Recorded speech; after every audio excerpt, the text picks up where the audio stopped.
దేవునికి స్తోత్రం. ప్రభునందు ప్రియులారా, ఒక చిన్న విషయాన్ని మీకు చెప్పి ఈ యొక్క అంశాన్ని నేను ముగించాలని ఆశపడతా ఉన్నా. మీ అందరు తెలిసిన వాక్య భాగమే. అందరూ చాలామంది క్రైస్తవులు ఈ కీర్తన చదివారు, కానీ ఆ మొదటి వచనమే సరిగ్గా అర్థం చేసుకోలేరు అని నా అభిప్రాయము. కాబట్టి ప్రభునందు ప్రియులారా, దాని విషయంలో ఈరోజు కొన్ని విషయాలు మీతో మాట్లాడి మనం అందరం కూడా వాక్య భాగంలోనికి వెళ్దాము. కీర్తనలు 23 మొదటి వచనాన్ని మాత్రం చదువుకుందాం. 23వ కీర్తన మొదటి వచనం చదువుతా ఉన్నాను. యెహోవా నా కాపరి, నాకు లేమి కలుగదు. చిన్న ప్రార్థన చేసుకుందాం. పరిశుద్ధుడా, మహోన్నతుడా, మహాగణుడా, సర్వోన్నతుడా, నీ ఘనమైన నామానికి వందనాలు, స్తుతులు, స్తోత్రములు, ఘనతమైన ప్రభావాలు చెల్లిస్తూ నిన్ను స్తుతిస్తూ నేను గణపరుస్తూ ఉన్నాను. గొప్ప దేవుడవు, సర్వోన్నతుడవు నాయనా, నీకు వందనాలు, స్తుతులు, స్తోత్రం చెల్లిస్తూ ఉన్నాము. నాయనా, నీకు వందనాలు. మమ్మల్ని ప్రేమించి, పాపులమైన మమ్మల్ని ప్రేమించి మా కొరకై కలువరిశిల పైన నువ్వు కార్చినటువంటి ఆ పరిశుద్ధము, పవిత్రము, నిష్కలంకమైన రక్తాన్ని బట్టి నిన్ను స్తుతిస్తూ నేను గణపరుస్తూ ఉన్నాము. కనికరం గల రాజా, నీకు వందనాలు. నీ శిలువ రక్తాన్ని నేను మా పైన ప్రోక్షించమని ప్రార్థిస్తున్నాను. మా హృదయాలు, మనసులు, అంతరంగాలను నాయనా నీకు వందనాలు ప్రభువా. నీ శిలువ రక్తంతో కడిగి శుద్ధీకరించండి. నీ వాక్యాన్ని వినగలిగే చెవులను, గ్రహించే మనసును నాయనా నీ బిడ్డలమైన మాకు అందరికీ దయచేయమని ప్రార్థిస్తూ ఉన్నాను. నీ వాక్యం వెళ్ళేటప్పుడు తోడనే వారికి వెలుగు కలుగునని నీ వాక్యం నాయన నీకు తెలివిస్తూ ఉంది ప్రభువా.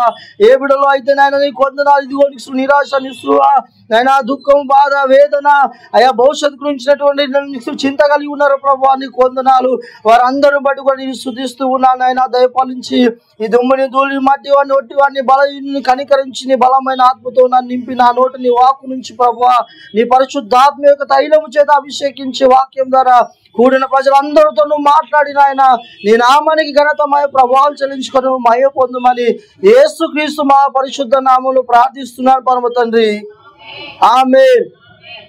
ప్రభునందు ప్రియులారా, చదవబడినటువంటి లేఖన భాగంలో మీ అందరికి తెలిసిన అంశమే. ఎవరు మాట్లాడుతున్నారంటే ఈ కీర్తన ఎవరు రాశారంటే దావీదు గారు రాశారు. ఎవరు రాశారండి? దావీదు గారు ఈ కీర్తన రాశారు. యాక్చువల్గా దావీదు గారు ఏం చేస్తా ఉన్నారంటే ఈ కీర్తన 23వ కీర్తన మొదటి వచనం నుంచి ఆ చివరి వచనం వరకు కూడా ఏం తెలియజేస్తా ఉన్నారంటే దేవుడు పట్ల తనకున్నటువంటి అచంచలమైన విశ్వాసాన్ని ప్రకటిస్తా ఉన్నాడు. ఆయన ఏమని? యెహోవా నా కాపరి అని చెప్పేసి ఆయన చెబుతూ ఏమంటున్నాడు అంటే రెండోది దాని పక్క లైన్లో నాకు లేమి కలగదని అంటా ఉన్నాడు. ప్రభునందు ప్రియులారా, అసలు ఈ కీర్తన అంతటి కూడా బైబిల్ పండితులు ఏమని పెట్టారంటే, దీనికి పేరేమని పెట్టారంటే దేవుని సంరక్షణలో దావీదుకు దేవుని పట్ల దృఢమైన విశ్వాసాన్ని ఏం తెలియజేస్తుంది అంటే ఈ 23వ కీర్తన తెలియజేస్తుందంట. ఎందుకు అని అంటే ప్రతి వచనాన్ని కూడా వాళ్ళు విభజించి ఏం చేశారంటే ఒక్కొక్క వచనానికి ఒకటి అర్థాన్ని ఇచ్చారు. మొదటి వచనానికి భక్తులు ఏమన్నారు అంటే దేవుడు సమస్త అవసరతలకును చాలినవాడు అని చెప్పేసి. రెండోది పచ్చిక గల చోట్లనే ఉంది కదా, అక్కడ దానికి ఏమని వాళ్ళు చెప్పారంటే దేవుడు విశ్రాంతిని, ఉత్సాహమును ఇచ్చేవాడు అని చెప్పేసి. మూడోది ఉంది కదా, దానికి ఏమని పేరు పెట్టారంటే దేవుడు మార్గనిర్దేశం చేయవాడు. 4వ వచనానికి ఏమని పేరు పెట్టారంటే దేవుడు భద్రపరుచున్నాడు, లేదంటే ఓదార్చుతా ఉన్నాడు. గాఢంధకర పరిస్థితులలో కూడా దేవుడు ఏం చేస్తాడంటే భద్రపరుస్తాడు, ఆయన సంరక్షిస్తాడు, ఆయన నడిపిస్తాడు అని చెప్పేసి దానికి పేరు పెట్టారు. 5వది ఏం చెప్తా ఉందంటే 5వ వచనంలో కనుక చూస్తే దేవుడు ప్రత్యాశనిచ్చుచున్నాడు, ఆదరించుచున్నాడు అని చెప్పేసి భక్తులు దానికి పేరు పెట్టారు. లేదంటే పొంగిపోలే ఆశీర్వాదాలతో సమృద్ధి అయినటువంటి దీవెనలతో సమృద్ధి పరిచే జీవితాన్ని, తృప్తిపరిచే జీవితాన్ని దేవుడు ఇస్తాడని చెప్పేసి 5వ వచనానికి పేరు పెట్టారు. 6వ వచనాన్ని కనుక గమనిస్తే భవిష్యత్తుపై నమ్మకం లేని వారు ఎవరైతే ఉన్నారో దేవుడు ఎవరైతే ఆయనను నా ప్రభువుగా, దావీదు గారు ఏమన్నారు? యెహోవా నా కాపరి అన్నాడు. దేవుణ్ణి ఎవరైతే ఆయన కాపరిగా వేసుకుంటారో అటువంటి వారికి ఏముందంటే భవిష్యత్తు విషయమైన చింత ఉండదు. ఎందుకంటే వారి బతుకు దినం అన్నిట్లో కూడా దేవుడు వారిని పోషిస్తాడు, సంరక్షిస్తాడు, కాపాడుతాడు. జీవితకాలం అంతా కూడా నాకు క్షేమం ఉందని చెప్పేసి భక్తుడు ఈ కీర్తన రాశాడు. ప్రభునందు పిల్లారా, భక్తుడు రాసినటువంటి కీర్తన కాలంలో అప్పుడున్నటువంటి ఏషియన్ నియర్ ఈస్ట్ కంట్రీస్లో ఎలా ఉండేది అంటే యాక్చువల్గా కాపరి అని ఎవరిని పిలిచేవారు అంటే ఆ దేశానికి రాజు ఉంటారు చూసారా అండి. మన దేశానికి ఇప్పుడు రాజు లేరులేండి. ఇంతకుముందు చాలామంది రాజులు మన దేశాన్ని పరిపాలించారు. ఇప్పుడు ప్రధానులు ఉన్నారు. కానీ అయితే ఇప్పుడు బ్రిటాన్కి యువరాణి ఆమె మొన్న ఆ మధ్య చచ్చిపోయింది. అట్లా రాజులను ఏం చేసేవారంటే అప్పుడు ఉన్నటువంటి చుట్టుపక్కల ఉన్న దేశాల్లోని ఏషియన్ నియర్ ఈస్ట్ కంట్రీస్లలో రాజుని ఏ విధంగా చూసేవారంటే కాపరిగా చూసేవారు. ఎవరిని? మిగతా దేశాల్లో ఉన్న ప్రజలు ఏం చేశారంటే ఆ ఇజ్రాయెల్ జాతి చుట్టూ చాలా దేశాలు ఉన్నాయి కదా, వాళ్ళు ఏ విధంగా చూసేవారు అంటే ఒక రాజుని వారి యొక్క కాపరిగా చూసేవారు. కాపరిగా ఎందుకు అంటే రాజు ఏం చేస్తారంటే దేశానికి కావాల్సినటువంటి సమస్త ఆహార విషయంలో కానీ ఆ యొక్క వనరుల విషయంలో కానీ ఏదైనా కఠినమైన పరిస్థితుల్లో ఉంటే వాటన్నిటి విషయాల్లో కూడా ఏం చేసేవారంటే ఒక రాజు ఒక కాపరి ఏ విధంగా అయితే తన గొర్రెలు కాస్తా ఉంటాడో ఆ విధంగా రాజు కాసేవాడు. కాబట్టి ప్రజలు ఏమని భావించుకున్నారంటే మా రాజు మా గొర్రెల కాపరి, మేము ఆయనకి గొర్రెలమని చెప్పేసి చెప్పుకునేవాడు. ఇది ఏషియన్ నియర్ ఈస్ట్ కంట్రీలో ఉన్నటువంటి అప్పుడు ఉన్నటువంటి దావీదు గారు ఈ కీర్తన రాసినప్పుడు అప్పుడున్నటువంటి పరిస్థితి. అయితే ఆశ్చర్యకరంగా దావీదు గారు ఏమన్నారంటే ఈ యొక్క వచనాన్ని పట్టుకొని, బాబు మీకు మీ దేశాల్లో ఉన్నటువంటి రాజులు లేకపోతే మీ అధికారులు మీకు కాపరిగా ఉన్నారేమో, నాకైతే దేవుడే యెహోవా నా కాపరి అని చెప్పేసి ఈయన ఈ కీర్తన రాస్తా ఉన్నాడు. ప్రభునందు పిల్లారా, ఆ కీర్తన రాస్తూ ఏమంటున్నాడు అంటే యెహోవా నా కాపరి, నాకు లేమి కలవదు అని చెప్తా ఉన్నాడు. అంటే ఇప్పుడు కాపరి అంటే మన దేవుడు గొర్రెలు కాసేవాడా ఏంటండి? మనల్ని కాపాడేవాడు, సంరక్షించేవాడు. ఎందుకు దావీదు నా యెహోవా నా కాపరి అని అంటే, ఉదాహరణకి దావీదు కూడా ఎవరు చెప్పండి? గొర్రెల కాపరి. ఆయన గొర్రెల కాపరి అంటే గొర్రెల జీవితం ఎలా ఉంటుంది అంటే, గొర్రెలు కాసేవారి జీవితం ఏమంటే ఒంటరితనం ఉంటుంది. ఎప్పుడు చూసినా గుట్టలలో, కొండలలో, లోయలలో, గాఢంధకర పరిస్థితులలో ఏం చేయబడుతూ ఉండే అంటే ఆ గొర్రెలను తోడుకోవాల్సిన పరిస్థితులు ఏర్పడుతూ ఉండే. గొర్రెలకు మంచి మేత స్థలం కావాలంటే ఎత్తైన ప్రదేశంలో గొర్రెలను మేపించుకుని పోవాలి. అటువంటి పరిస్థితుల్లో కొన్నిసార్లు ఏం జరుగుతుంది అంటే ఈ యొక్క తోడేళ్ళు, పులులు, సింహాలు, ఎలుగుబంటులు ఇవి మాత్రమే కాకుండా మనుషులలో కూడా బందిపోటు దొంగలు కూడా వచ్చి ఏం చేసేవారంటే ఈ యొక్క గొర్రెలను ఎత్తుకొని ఎక్కువ మటుకైతే తోడేళ్ళు బాగా ఈ గొర్రెల మీద అటాక్ చేసేది. అయితే దావీదు గారు ఆయన గొర్రెలు కాస్తున్నప్పుడు, అందుకే 17 మొదటి సమూయేలు 17లో రాయబడి ఉంటుంది, ఆ రాజు అయినటువంటి సౌలుతో ఆ యొక్క ఫిలిష్తీయుడైనటువంటి గొలియాతుతో యుద్ధం చేసడానికి ముందు ఈ విషయం చెప్తా ఉంటాడు, నీ సేవకుడైన నేను గొర్రెలు కాస్తుండగా అని చెప్పేసి. ఒకసారి మొదటి సమూయేలు 17వ అధ్యాయం తీయండి, 34వ వచనము. అందుకు దావీదు సౌలుతో ఇట్లా, నేను మీ దాసునే, నేను నా తండ్రి యొక్క గొర్రెలను కాయిచుండా సింహమును ఎలుగుబంటి వచ్చి మందలో నుండి ఒక గొర్రె పిల్ల ఎత్తుకొని పోవచ్చుండగా నేను దాన్ని తరిమి చంపి దాని నోట నుండి నా గొర్రెను విడిపించి అది నా మీదికి రాగా దాన్ని గడ్డం పట్టుకొని దాన్ని కొట్టి చంపి తిని అని చెప్పేసి ఈ దావీదు గారు ఏం చేస్తా ఉన్నాడంటే సౌలు గారు చెప్తా ఉన్నాడు. ప్రభునందు పిల్లరా, ఈ దావీదే ఆ గొర్రెల కోసం తన ప్రాణాన్ని పెట్టేంతగా ప్రేమిస్తూ ఉన్నాడు. యాక్చువల్గా అప్పుడున్నటువంటి కాలంలో గొర్రెల కాపరి అంటే అసలు వాడిని మనిషినిగా చూడదు. మన దేశంలో ఎవరైనా బిచ్చపోలని అంటే కొందరు వారి పరిస్థితులు ఉన్నాయి, కానీ మన ఎవరు పట్టించుకోం కదా. అటువంటి పరిస్థితి అనమాట. అసలు గొర్రెలు కాసేవాడంటే అసహ్యం. అయితే ప్రభునందు పిల్లారా, అటువంటి గొర్రెల కొరకు ఏం చేస్తా ఉన్నాడు దావీదు? ప్రాణం నరిపి సింహంతో పోరాడతారా అండి? ఎలుగుబాటితో పోరాడతారా? అప్పుడప్పుడు రియల్గా టీవీలలో వస్తూ ఉంటాయి. అప్పుడప్పుడు ఆంధ్రాలో సైడ్ లాస్ట్ ఇయర్ 2 years క్రితము ఎలుగుబంటి మనిషి నెంబర్ వాడి చాలా మందిని గాయపరుస్తుంటే దెబ్బ కొంత సముద్రాలు దుంకారు. ప్రభునందు పిల్లారా, అయితే ఇటువంటి పరిస్థితుల్లో కూడా సైతం దావీదు ఏం చేస్తాడంటే గొర్రెలను కాపాడడానికి తన ప్రాణాన్ని తెగించి పోరాడుతూ ఉన్నాడు. అయితే దావీదు ఏమనుకున్నా అంటే నేనే నా గొర్రెల కొరకు ప్రాణం పెడితే అసలు దేవుడు ఇంకెంత గొప్ప శక్తిమంతుడు. ఎందుకంటే మరణాంధకర పరిస్థితుల్లో కూడా, గాఢంధకర లోయలో కూడా ఆయన ఏం చేస్తాడంటే నన్ను సంరక్షిస్తాడు, నన్ను కాపాడుతాడు అని చెప్పేసి ఆ విశ్వాసాన్ని కనపరుస్తూ ఉన్నాడు. 23వ కీర్తన. ఈనాడు చాలా మంది క్రైస్తవులకి విశ్వాసం దేవుని పైన అంటే వస్తువుల పైన, బ్యాంకు బ్యాలెన్స్ల పైన, లేకపోతే ఆ సంపాదించుకునేటువంటి ఆస్తుపాస్తుల పైన విశ్వాసం ఉంటుంది, కానీ దేవుని పట్ల చాలా మందికి విశ్వాసం లేదు.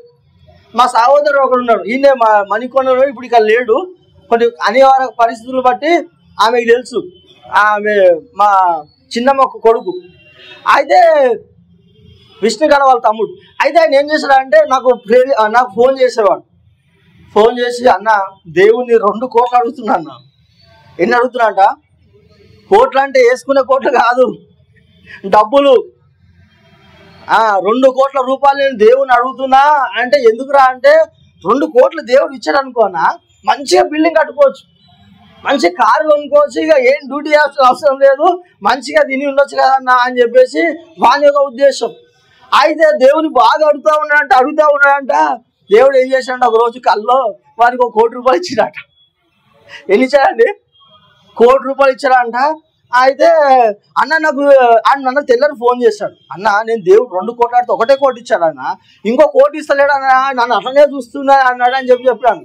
నేను ఇట్లాంటి చిన్న చిన్న విశ్వాసాలు అవిశ్వాసాలు ఉంటే సైతాన్ ఏం చేస్తుంటుంది, వారిని ఇంకా విశ్వాసం దూరపరుస్తూ ఉంటుంది. కాబట్టి నేను కొంచెం నవ్వుకొని, సరే 2 కోట్లు ఇచ్చాడు, నువ్వు 2 కోట్లు అడిగారా, 1 కోటి అయితే ఇచ్చాడుగా, 1 కోటి ఏడున్నారా అని అడిగా.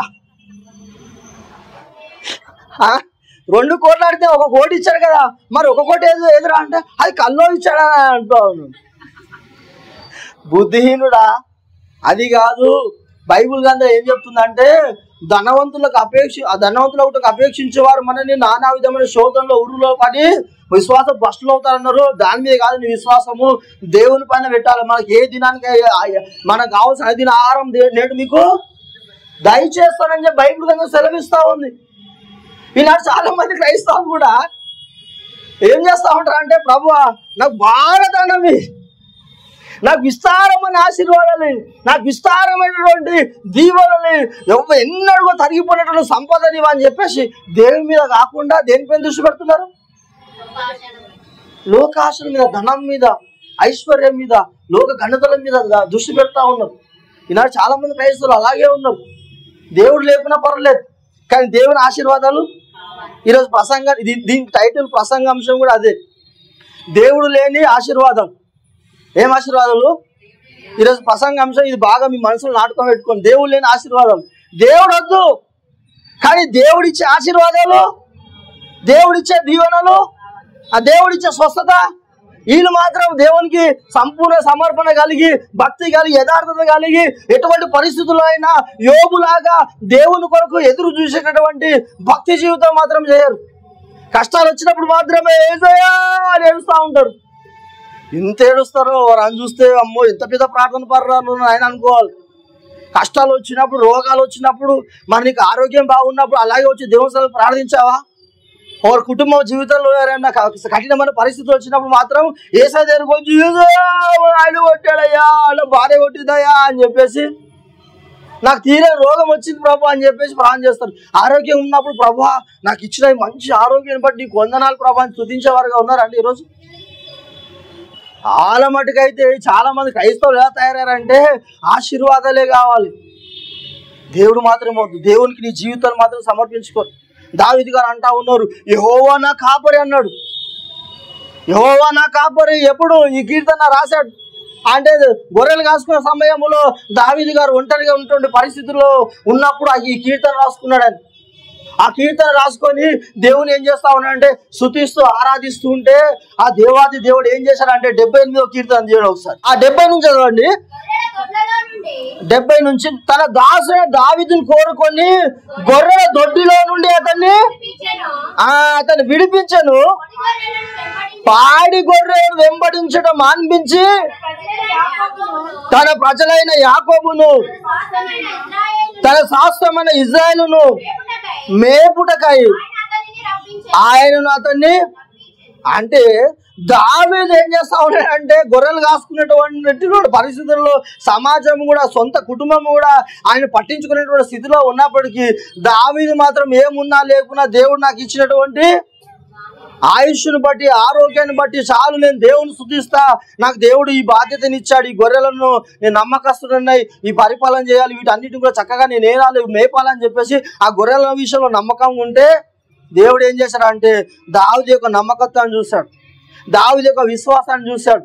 దావీదు దేవుని పట్ల ఉన్నటువంటి ఆ స్థిరమైన విశ్వాసాన్ని, ఎటువంటి పరిస్థితుల్లో ఉన్నప్పటికీ దేవుని పట్ల సడలని విశ్వాసంతో, అచంచలమైన విశ్వాసంతో దేవుని ఆరాధిస్తూ, దేవునికి భయపరుస్తూ, దేవుని గణపరుస్తూ, దేవుని మార్గం నడుస్తున్నాడు. కాబట్టి దేవుడు ఏం చేశాడంటే దావీదుని గొర్రెల దొడ్డిలో నుంచి ఆయన ఏం చేశాడంట, పిలిపించాడంట. పిలిపించి గొర్రెల వెంబడించడం మాన్పించి తన ప్రజలైనటువంటి ఇజ్రాయెల్ ప్రజలు పరిపాలించడానికి అధిపతిగా ఆయన నియమించాడు.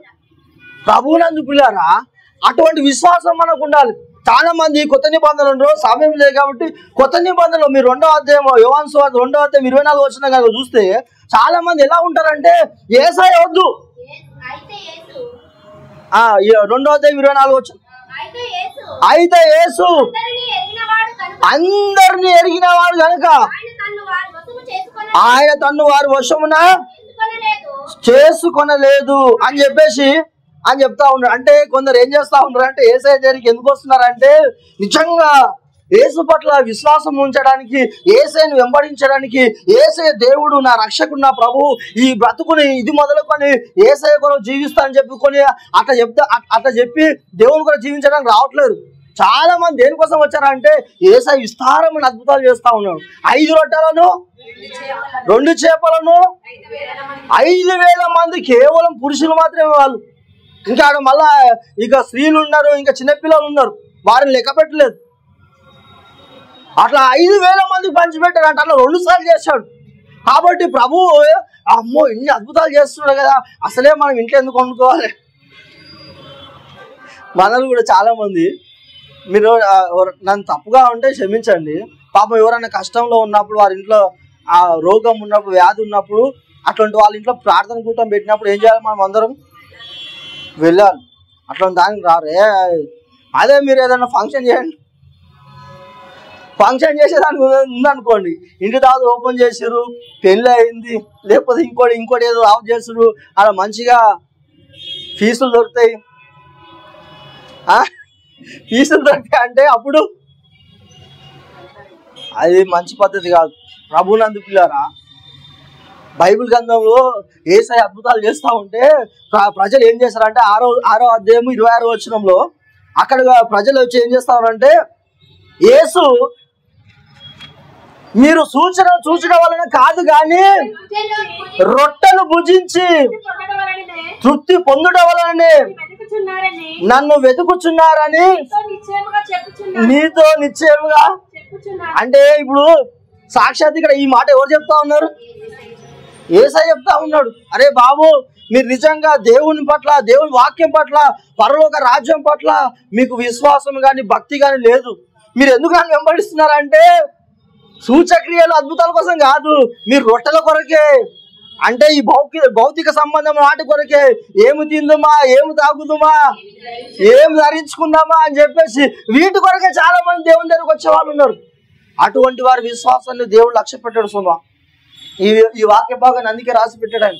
ఇందాక 2:24 కూడా చూపించాను కదా, యేసు అందరిని ఎరిగిన వాడు కనుక ఆయన తను వారి వశమును చేసుకొనలేదు. నీకు ఎటువంటి విశ్వాసం ఉండాలి అంటే దేవుని పట్ల అచంచలమైన దృఢ విశ్వాసం ఉండాలి. హబక్కూకు 2వ అధ్యాయము 4వ వచనం కనుక మీరు చూస్తే అక్కడ భక్తుడైనటువంటి హబక్కూకు గారు, ఈ ప్రవక్త యొక్క హబక్కూకు గారు ఈ విషయం తెలియజేస్తా ఉన్నాడు. నీతిమంతుడు విశ్వాస మూలంగా బ్రతుకుని అంటున్నా ఉన్నాడు.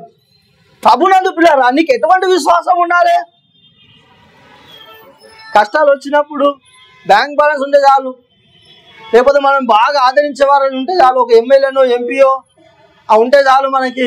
ఎందుకంటే వాళ్ళు మనల్ని ఆదుకుంటారు అని చెప్పి చాలామంది వారి విశ్వాసాన్ని దేని మీద పెడుతుంటారు? డబ్బు మీద. ఇంకొందరు ఉన్నారు మంచిగా వైద్యుడు ఉన్నారనుకో, వైద్యుడి మీద పెడతారు, దేవుడి మీద పెట్టారు. వాళ్ళు ఏదైనా రోగం వచ్చిందనుకో మంచి హాస్పిటల్ వైద్యుడు మంచిగా చేస్తారమ్మా, ఆపరేషన్ చేస్తారంటే దేవునికి స్తోత్రం అని చెప్పి అనకుండా ఏం చేస్తారంటే వైద్యుడి మీద మనసులు పెట్టుకునే వాళ్ళు ఉన్నారు. ఆ వైద్యుడు అయితే మనం మంచిగా చేస్తాడు, ఈ హాస్పిటల్ పోతే మనం మంచిగా అవుతుంది, ఆ పలానా ఎమ్మెల్యే జరిగిపోతే మంచిగా అవుతుంది అని చెప్పేసి వీళ్ళు విశ్వాసాన్ని దేని మీద పెడుతూ ఉంటారు? పరిస్థితుల మీద, వ్యక్తుల మీద పెడతా ఉంటారు. ప్రభునందు పిల్లారా, ఇక్కడ భక్తుడు చెప్తా ఉన్నాడు. ఇక్కడ ఈ భక్తుడు ఏమంటాడంటే అయితే వారు యథార్థపరులు కాక తమలో తాము అతిశయపడుదురు. అయితే అయితే నీతిమంతుడు విశ్వాస మూలముగా బ్రతుకును అని అంటా ఉన్నాడు. విశ్వాసులు ఏం చేస్తారంట? నీతిమంతుడు. ఏంటి మరి విశ్వాసం అంటే? విశ్వాసం అంటే ఏంటండి? విశ్వాసము లేకుండా దేవునికి ఇష్టమై ఉండుట అసాధ్యము. నీ జీవితంలో ఇది ఉందా లేదో నువ్వు గమనించుకోవాలి. లేదంటే అంటే నీకు ఎటువంటి పరిస్థితులు ఉండొచ్చు. ఇప్పుడు అబ్రహాం గారికి దాదాపు 75 ఏళ్ళు ఉన్నప్పుడు, అంటే ఆల్మోస్ట్ ఆయన వృద్ధాప్యంలో ఉన్నప్పుడు దేవుడు ఏం చేశాడు? ఆయనని అబ్రహాం గారు పిలిచాడు. రానాయన, నీవు నా మాట విని నన్ను వెంబడిస్తే నేను అనేక దేశాలకి తండ్రిగా చేస్తాను. నీ మూలంగా, నీ సంతానం మూలంగా భూలోకంలోని సకల ప్రజలందరూ కూడా ఏం చేయబడతారంటే ఆశీర్వదించబడతారు అని చెప్పేసి దేవుడు సంతానాన్ని ఇస్తున్నాడు. అబ్రహాంకి ఏం లేదు, సంతానం లేదు. అబ్రహాం అప్పుడు ఉన్నటువంటి పరిస్థితులలో ఆ యొక్క పట్టణంలోనే గొప్ప ఐశ్వర్యవంతుడు. బైబిల్ గ్రంథం అంటలో బహు విస్తారంగా ఐశ్వర్యం పొందిన వారు ఎవరంటే అబ్రహాం గారు. ఆయన అంత ఐశ్వర్యం ఇప్పుడు ఉన్నటువంటి నిన్న పెళ్లి చేసిన చూసారా, అని నమ్మాలి కూడా లేదు. అంత విస్తారమైనటువంటి ఐశ్వర్యం కలిగిన వాడు ఆయన. అటువంటి ఆయనను పట్టుకొని రానాయన నా మాట విను, నువ్వు నేను చూపించే దేశానికి వెళ్ళాలంటే అట్లా నా ప్రభు సరే అని చెప్పేసి అబ్రహాం గారు ఏం చేశారంటే, సరే నాకు సంతానం లేదు అసలే.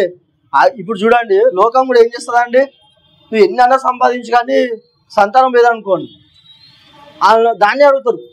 అయితే ప్రభునందు పిల్లరా, ఇక్కడ అబ్రహాం గారు దేవుని వెంబడిస్తూ ఉన్నారు. సరే అని చెప్పి దేవుడు సంతానం ఇస్తాడని చెప్పేసి 5 సంవత్సరాలు అయింది, 10 సంవత్సరాలు అయింది, 15 సంవత్సరాలు అయింది, 20 సంవత్సరాలు అయింది.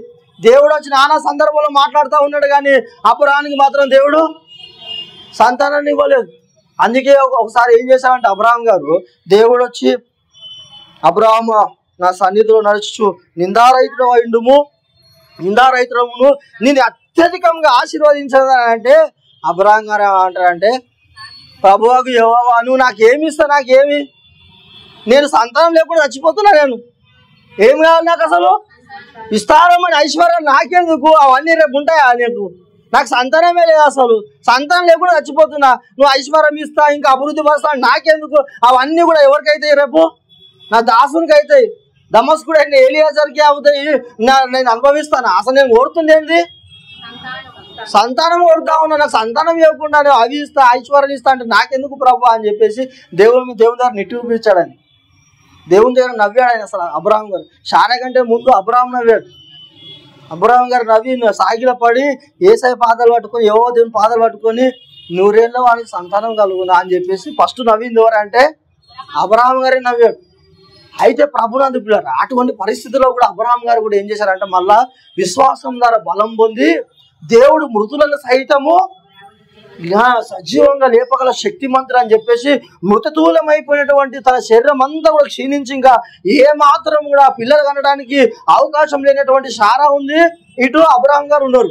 అయినా సరే దేవుడు వాగ్దానం చేసిన వాడు నమ్మదగిన వాడు కాబట్టి నా జీవితంలో ఈ అద్భుతాన్ని చేస్తాడు. దేవుడు నిశ్చయముగా చెప్పాడు, నిశ్చయముగా నీకు సంతానం నేను ఇస్తాను, నీ మూలంగా సమస్త ప్రజలందరూ ఆశీర్వదించబడతారని చెప్పేసి దేవుడు వాగ్దానం చేశాడు. కాబట్టి విశ్వాసంలో ఆ విధంగా నమ్మాడు. ఎప్పుడు నమ్మాడు? విశ్వాసానికి అంటే నిరీక్షణకు ఆధారం లేనప్పుడు నమ్మాడు. మన జీవితం కూడా అలా నమ్మాలి. ఈ భక్తుడు ఇందాక మనం హబక్కూకు ఏదైతే చదివామో ఆ భక్తుడు చివరిలో ఏమన్నాడంటే ఆ 16వ వచనము 17 నుంచి 19 వరకు హబక్కూకులో 3:17 అంజూరపు చెట్లు పూయకుండినను, ద్రాక్ష చెట్లు ఫలింపకపోయినను, ఒలివ చెట్లు కాపులేక ఉండినను, చేని లేని పైరు పంటకు రాకపోయినను,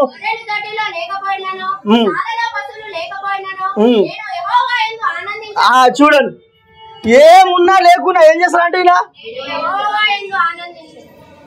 పైన 17వ వచనం 4 చెప్పాడు. అంజూరపు చెట్లు, ద్రాక్ష చెట్లు, ఒలివ చెట్లు, చేనులోని పైరు, తర్వాత గొర్రెల దొడ్డిలో లేకపోయినను చాలు అంటే 6 విషయాలు చెప్పాడు.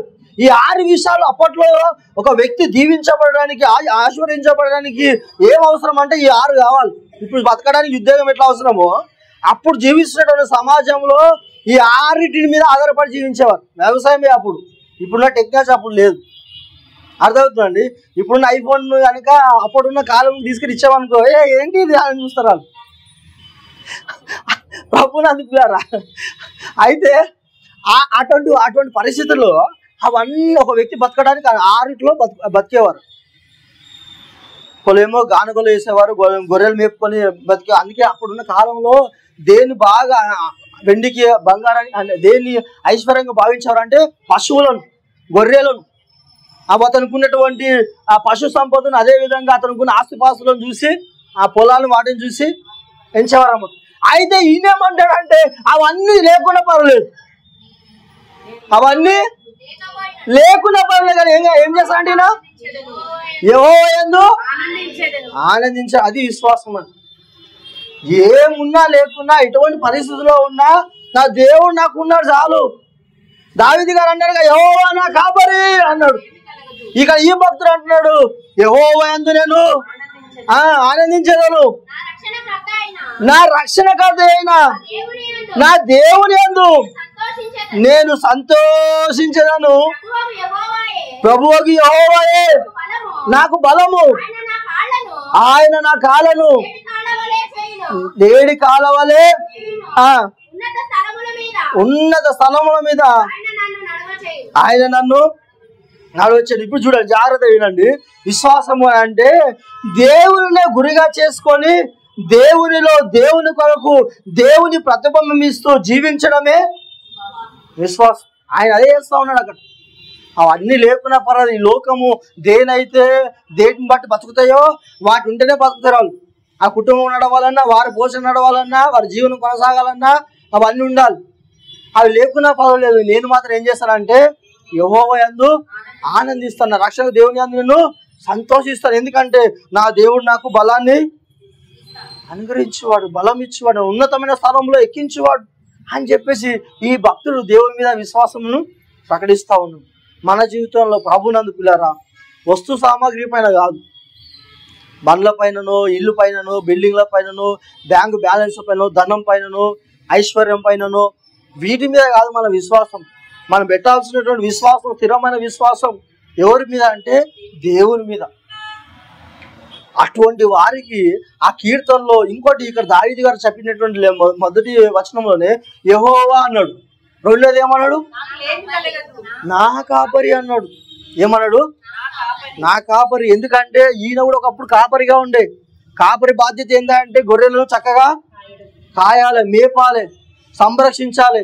అది ఎవరైనా శత్రువుల నుంచి సింహాలు, పులులు, ఎలుగుబంట్లు అలాంటివి ఏమైనా వస్తే వాటి నుంచి రక్షించాలి. ఈ బాధ్యత ఎవరిదంటే కాపరి. కాబట్టి ఇప్పుడు యెహోవాని నేను ఏం చేశానంటే నా దేవుడైనా ఆయన ఇప్పుడు నాకు కాపరిగా చేసుకున్నాను కాబట్టి ఇప్పుడు నాకు ఏమి కలగదంటే లేమి కలగదని చెప్పేసి తన విశ్వాసాన్ని ప్రకటించాడు. ప్రభునందు పిల్లరా, మన జీవితంలో ఏమున్నా లేకున్నా ఆ విధంగా విశ్వాసాన్ని ప్రకటించే వారిగా ఉండాలి. నీకు వ్యాధి ఉందనుకో, నీకు రోగం ఉందనుకో, లేకపోతే నీ జీవితంలో నువ్వు దేనికోసం ఎదురు చూస్తా ఉన్నావు, అది నీ జీవితంలో ఇంకా జరగలేదు. లేదంటే నువ్వు కష్ట పరిస్థితిలో ఉన్నావు, నువ్వు అప్పులలో ఉన్నావు, లేదంటే ఎవరికి చెప్పుకోలేని సమస్యలో ఉన్నావు, వ్యాధిలో ఉన్నావు, రోగంలో ఉన్నావు, భవిష్యత్తు గురించి చింత, నీ పిల్లల గురించిన చింత, వారి పెళ్లిల గురించిన చింత కనుక నీకు ఉంటే వీటన్నిటి విషయంలో నువ్వు ఏం చేస్తూ ఉన్నావు అంటే దేవుడు నా కాపరి, నాకు ఏమి కలగదు. నా దేవుడు ఆ బైబిల్ గ్రంథం స్పష్టంగా చెప్పాడు. కీర్తనకారుడు ఇది ఎప్పుడో రాశాడు పరిశుద్ధాత్మ దేవుడు ఇదే విషయాన్ని యేసయ్య కూడా అన్నాడు, మీరు అనేకమైన పిచ్చుకల కంటే శ్రేష్ఠులు కారా అన్నాడు. అంటే మనుషుడు ఎవరి పోలికలో ఉన్నాడు, దేవుని పోలికలో ఉన్నాడు. ఈ పిచ్చుకలు, ఈ ఆకాశము, ఈ పక్షులు, ఈ జంతువులు ఇవన్నిటి కూడా దేవుడు ఎవరి చేతికి అప్పగించాడు, మానవులకు అప్పగించాడు. మీరు వేలండి అన్నాడు ఆయన. అంటే ఈ యొక్క సమస్త సృష్టిని ఏదే అధికారాన్ని ఎవరికి ఇచ్చారంటే మానవులైన స్త్రీ పురుషులకు ఇచ్చాడు. పురుషునికి మాత్రమే కాదు, స్త్రీ కూడా ఇచ్చాడు, ఇద్దరికి ఇచ్చాడు. పురుషుడు స్త్రీ ఇద్దరు కలుస్తేనే అప్పుడు సంపూర్ణ మానవుడు అంటారు. తెలుసా అండి మీకు? అది మన హిందువులో కూడా చెప్తారు. అందుకే అర్ధనారీశ్వరుడు అని చెప్పేసి శివుని గురించి మాట్లాడుతూ ఉంటారు. అయితే అది సగము సత్యము సగము అసత్యం అన్నట్టుగా.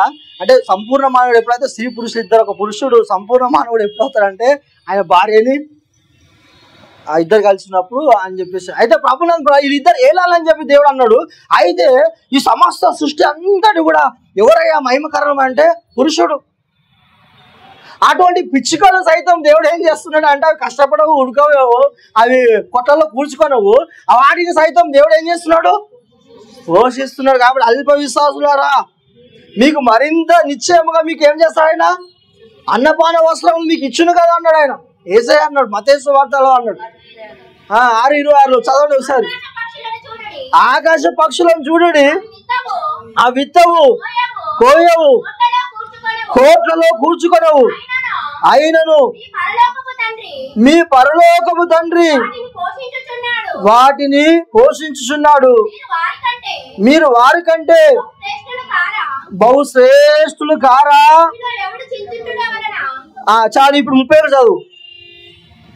కాబట్టి ఏమి తిందుమో ఏమి త్రాగుదుమో చింతింపకుడి, అన్యజనులు వీటన్నిటి విషయమై విచారింతురు. ఇవన్నీ మీకు కావాలని మీ పరలోకపు తండ్రికి. ప్రభునందు పిల్లరా, మన పిల్లల కంటే, మన భవిష్యత్తు గురించి కంటే, మన రేపటి దినం గురించి కంటే, మన అవసరాల గురించి కంటే ఎక్కువగా ఆలోచించేవారు ఎవరయ్యా అంటే మన పరలోకపు తండ్రి. అందుకే భక్తుడు ఏమనంటే ఆయన మిమ్మల్ని గురించి చింతించుచున్నాడు. మీ చింత యావత్తు ఆయన ఎందుకు వేయాలి, ఆయన చింతిస్తున్నాడు. ఆయన నీ విషయంలో కేర్ తీసుకుంటాడు. ఆయన నీ భవిష్యత్తు విషయంలో, నీ పిల్లల విషయంలో, నీ ఉద్యోగ విషయంలో, నీ యొక్క వివాహ విషయంలో, నీ పిల్లల యొక్క ఎడ్యుకేషన్ విషయంలో, ఇప్పుడు ప్రతి పరిస్థితుల్లో దేవుడు ఏం చేస్తాడంటే నీ పట్ల కేర్ తీసుకుంటాడు. ఆయన నీకు సహాయం చేసేవాడు, ఆయన నిన్ను దీవించేవాడు, నిన్ను ఆశీర్వదించేవాడు, నిన్ను లేవనెత్తేవాడు, నిన్ను ఎవరు ఆదరించుకున్నా, నిన్ను అర్థం చేసుకున్నా, నీకు ఎవరు సాయం చేసేవారు ఉన్నా లేకున్నా దేవుడు మాత్రం నీకు సాయం చేసేవాడు, దేవుడు దీవించేవాడు, దేవుడు ఆశీర్వదించేవాడు, దేవుడు మంచి భవిష్యత్తుని ఆయన అనుగ్రహించేవాడు. అయితే ప్రభునందు పిల్లరా, ఇవన్నీ కూడా ఎవరికై ఈ ఆశీర్వాదాలు అంటే దేవుణ్ణి ఆయన కాపరిగా చేసుకునేవారు, దేవుణ్ణి కేంద్రంగా తమ జీవితానికి గురిగా పెట్టుకొని ఆయన పట్ల భయం కలిగి భక్తి కలిగి జీవిస్తారో అటువంటి వారికి ఆయన కాపరి. మీరు యోహాను సువార్తలో కూడా ప్రభు తీయొద్దు, ఆ అంశం కాదు, అవన్నీ చదవద్దు, ఇప్పుడు చాలు అయిపోయింది ప్రసంగం. అయితే ప్రభునందు పిల్లారా, దీని అంతటి బట్టి మనం ఏం చేస్తా ఉన్నామంటే, నేను మొదటినే ఏం చెప్పాను, ఈ కీర్తనలో మొదటి వచనానికి ఏమని చెప్పా, దేవుడు సమస్త అవసరతలకును చాలినవాడు అంటే. రెండవ వచనం దేని సూచిస్తుందంటే దేవుడు విశ్రాంతిని ఉత్సాహమును ఇచ్చేవాడు. మూడవ వచనం ఏం తెలియజేస్తుంది అంటే దేవుడు మార్గనిర్దేశము చేయించున్నాడు. నాలుగవ వచనం గాఢంధకరంలో గురించి ఏమని అన్నారంటే దేవుడు భద్రపరుచుచున్నాడు, ఓదార్చువాడు. ఐదవ వచనం దేవుడు స్వస్థపరుచుచున్నాడు, సమృద్ధినిచ్చుచున్నాడు, పొంగుపోలే జీవితాన్ని తృప్తినిచ్చుచున్నాడు అని చెప్పేసి. ఆరో వచనంలో భవిష్యత్తు పైన నమ్మకాన్ని ఆయనలో జీవించిన వారికి నిశ్చయతను అనుగ్రహిస్తుంది అని చెప్పేసి 6 వచనాలు ఉన్నాయి.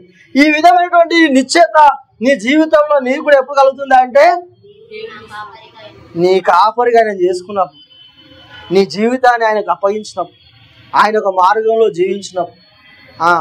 కాబట్టి మనం దేవుడు లేని ఆశీర్వాదాలకు ఉండదు. మనం అదవుతుందండి. దేవుడు లేకుండా నువ్వు కాళ్ళు ఉన్నా, బంగ్లాలు ఉన్నా, ఐశ్వర్యం ఉన్నా, వెండి ఉన్నా, బంగారం ఉన్నా, సంతానం ఉన్నా అన్నీ కూడా గుండుస్తున్నానే. యేసయ్య ముందు ఉండాలి. యేసయ్య ఉంటే అన్నీ ఉన్నట్టే. ఒక భక్తుడు అన్నాడు, చిన్న ఉన్నప్పుడు టీనేజ్లో ఉన్నప్పుడు పాస్టర్ గారు ఈ విషయం చెప్పాడు. కానీ పౌలు అన్నాడు, మేము ఏమీ లేని వారం అయినప్పటికీ మేము అన్నీ ఉన్నవారం. ఎందుకన్నాడు అన్నీ ఉన్నవారు మరి? ఎందుకంటే సకల ఆశీర్వాదాలకు మూలం ఎవరంటే యేసయ్య. అర్థమవుతుందండి? సకల ఆశీర్వాదాలకు మూలకర్త ఎవరంటే యేసయ్య. ఆయనలో ఉంటే కనుక ఆయన ఉంటే మాకుంటే అన్ని ఉన్నట్టే మాకు. అర్థమవుతుందండి? నీ విషయాన్ని, నీ జీవిత విషయంలో నీకు ఎప్పుడు ఏది అవసరమో అది ఇస్తాడు. ఆ మొదటి వచనం కూడా చాలా మంది ఏమనుకున్నారంటే, నా కాపరు నాకు లేము కలదంటే ప్రతి వాళ్ళు ఏమనుకున్నారంటే గొంతమ్మ కోరికలు, అత్యాశలు అని తీరుస్తారు అనుకున్నారు. అది అట్లా కాదు. దేవుణ్ణి నీ కాపరిగా నీ జీవితానికి, నీ కుటుంబానికి నువ్వు చేసుకొని ఆయన మార్గం నడుస్తూ ఉంటే నీ జీవితానికి కావాల్సిన అవసరమైన ప్రతిదీ కూడా ఏంటండి, ఏదైతే అవసరమో అది నీ పిల్లలకి, నీ కుటుంబానికి, నీకు ఏదైతే అవసరమో, నీ భవిష్యత్తుకి ఏదైతే అవసరమో అది ఖచ్చితంగా దేవుడు ఇచ్చేవాడు. అంతేగాని గౌతమ కోరికలను, అత్యాశలను అటువంటివి తీర్చాడు. కానీ నీకు ఏదైతే అవసరమో అది తప్పకుండా తీరుస్తాడు. ప్రభువునందు ప్రియులారా, కాబట్టి మనం దేవుని కలిగి ఉండాలి. మనం మొట్టమొదటిగా దేవుని కొరకు మనం ఉన్నాం. మనం అంతే తప్ప ఏదో ఆశీర్వాదాల కోసం వచ్చి దేవుని దగ్గర మందిరానికి వస్తే, చర్చికి పోతే, యేసయ్య దగ్గరికి పోతే మంచిగా దేవుడు ఆశీర్వదిస్తాడు, విస్తారంగా డబ్బులు వస్తాయి, రోగాలు రావు, వ్యాధులు రావు అని చెప్పేసి వాటి కోసం కాదు మనం రావాల్సింది. దేవుని దగ్గరికి ఎందుకు రావాలంటే యేసయ్య కొరకు రావాలి. ఆయన ఒకరిని హెచ్చించేవాడు, ఒకరిని తగ్గించేవాడు, ఇంకోళ్ళు ఒకరిని దీవించేవాడు, ఆశీర్వదించేవాడు, దీనులను ఉన్నతమైన స్థితిలో ఆయన లేవనెత్తేవాడు, ఐశ్వర్యము దరిద్రతను కలగజేయవాడు ఆయనే. నీకున్న దరిద్రతను పోగొట్టి నేను ధనవంతుడుగా చేయవాడు కూడా ఆయనే. కాబట్టి ఆయనకు విధేయులుగా ఉండాలి మనం. అందుకే ఆయన బలిష్టమైన హస్తం కింద మనం ఏమై ఉండాలి? దీనులమై, దీన మనస్కులమై, ప్రభువు చెప్పినట్టల్లా, ఆయన వాక్యాన్ని మనం బోధించినల్లా ఆ మార్గం నడుస్తూ ఉంటే అప్పుడు సకల ఆశీర్వాదాలు మనల్ని వెంబడిస్తాయి. అంతే తప్ప ఆశీర్వాదం వెంబడి నువ్వు వెంబడించడం కాదు. అప్పుడు నువ్వు సకల ఆశీర్వాదం మూలకైన దేవునికి నీ జీవితాన్ని అప్పగించి నీ కుటుంబాన్ని ఆయన మార్గం నడిపిస్తుంటే దేవుడు తప్పకుండా నిన్ను, నీ కుటుంబాన్ని దేవుడు దీవిస్తాడు. దేవుడు లేని ఆశీర్వాదాలు, దేవుడు లేని ఐశ్వర్యం అంతా కూడా వ్యర్థమే సుమా. కాబట్టి దేవునికి మన జీవితాన్ని సమర్పించుకొని విశ్వాసం అనేటటువంటి దావీదుకున్నటువంటి ఆ స్థిరమైనటువంటి అచంచలమైనటువంటి విశ్వాసంలో మనం కూడా ఏం చేయాలి? కొనసాగాలి. ఆ మార్గంలో మనం కూడా జీవించాలి. దేవుడు ఈ వాక్యాన్ని మీరు హృదయంలో ఫలింపజేయను కాక చిన్న ప్రార్థన చేస్తాను. కళ్ళు మూసుకోనండి. గొప్ప దేవ, సర్వోన్నతుడా, నీ ఘనమైన నామని వందనాలు, స్తుతులు, స్తోత్రములు, ఘనతమై ప్రభావాలు చెల్లిస్తున్నాం. ప్రభువా నీకు వందనాలు. నిజమే ప్రభావానికి స్తోత్రం చెల్లిస్తూ ఉన్నాను. దావీదు ప్రభువా, అయా నీకు వందనాలు ఆయన, నీకు యెహోవా నా కాపరి అని చెప్పేసి నాయన అయా తన యొక్క దృఢమైనటువంటి విశ్వాసాన్ని ప్రభా నేను ప్రకటిస్తూ ఉన్నాడు. ప్రభా నీకు వందనాలు ఆయన. నీకు చాలా మంది ప్రభా ఆశీర్వాదాల కొరకు, ఐక్యమైనటువంటి విచారంలో కొరకు ప్రభా, ఇహలోక సంబంధం వాటి కొరకే నేను వెంబడించేవారుగా ఉంటా ఉన్నారు. ప్రభా నీకు వందనాలు. మేము అలాగుండకుండా ప్రభా నీకు స్తోత్రం చెల్లిస్తున్నాను. నీతిమంతుడు విశ్వాసమూలముగా జీవించిన వాక్యంలో రాయబడిన రీతిగా విశ్వాసము లేకుండా దేవునికై ఇష్టడై ఉన్నట్టు అసాధ్యమనే వాక్యంలో సెలవిస్తుంది. ప్రభా మా విశ్వాసాన్ని ప్రభా నిన్ను కేంద్రీకృతమై చేసుకుని ప్రభా ఇదిగో మా జీవితాన్ని నీకు సమర్పించి నీ యొక్క భయభక్తులు మేము జీవించడానికి నీ మీద మా విశ్వాసం ఉంచి ప్రభా నీకు వందనాలు. సకల పరిస్థితులకు, సకలమైనటువంటి ఆయన నీకు స్థితిగతులకు నేను నీకు వందనాలు. అన్ని వేళలో నువ్వు నీకు చూస్తూ తగిన వాడవని ప్రభా నీ మీద మా విశ్వాసాన్ని పెట్టుకుని ప్రభా అయా నీ మార్గం నడవడానికి సహాయం చేయండి. వాక్యమైనటువంటి ప్రతి బిడను ఆయన మీ చేతులైతే మీరు దీవించి, మీరు ఆశీర్వదించి, మీ సంఘాన్ని ప్రభా అధ్యక్షుడిని, నీ కొందరు పాస్టర్ని దీవించి, మీరు ఆశ్రయించి పిల్లలను ముగ్గురు కూడా దీవించమని యేసుక్రీస్తు మహాపరిశుద్ధ నామమున ప్రార్థిస్తున్నాను పరమ తండ్రి. ఆమేన్.